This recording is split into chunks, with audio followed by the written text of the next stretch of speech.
Episode 4. Nothing was working. Even his father's stupid assistant medical operative sat in the shadowed corner, not hovering out of its electropad to shout an annoying, "Greetings, we are Ammo!"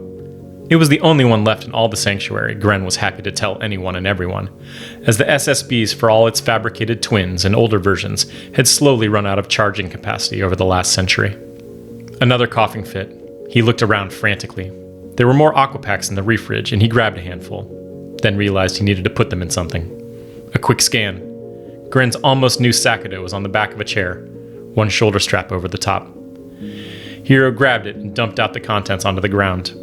An Orden pad with some thin paracord wrapped around it, a winter cap, a pack of credit chips, a white kit med, some unmarked bottles and pods full of Gren stuff, an old script pad, a rolled up sani, a rolled hemp of twine, and a pair of socks.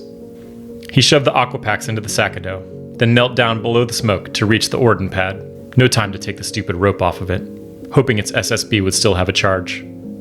And the pack of credit chips. He abandoned a brief thought to look for more money, and then grabbed the hat and pad of paper off the ground and stuffed them back in.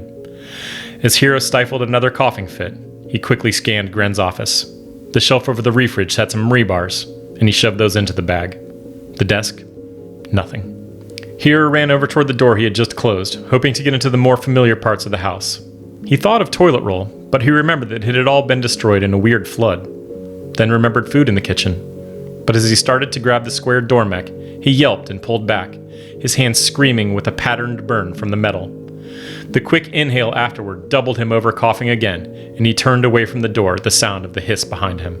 The fire tet in the center of the room weakly spat a whistling mix of water and air, covering the med pod in the center of the room, the dim light from the windows glinting off the droplets on top of its lid. His dad, Gren, had bragged about this too. Most of the neighbors came over and paid well to use it, not just for sickness and injuries, but also for cosmets. Hiro briefly wondered if he could climb into it and program it to heal the burning he still felt in his lungs. Then he started it away. Halfway to the back door, Popeye rushed in and grabbed his shirt with his teeth, pulling Hiro toward the clear air outside. On the way, Hiro, without thinking, leaned down and raked up the rest of the things that were in the Sakado before he dumped it out, stuffed them back into the bag, and made his way out into the fire-lit night. As he shut the door behind him, the growl and hum of the fire from the far side of the house was overwhelming, as was the heat. But Hiro stood frozen to the flat stone landing just outside of Gren's office. He had no idea what to do next. Popeye barked.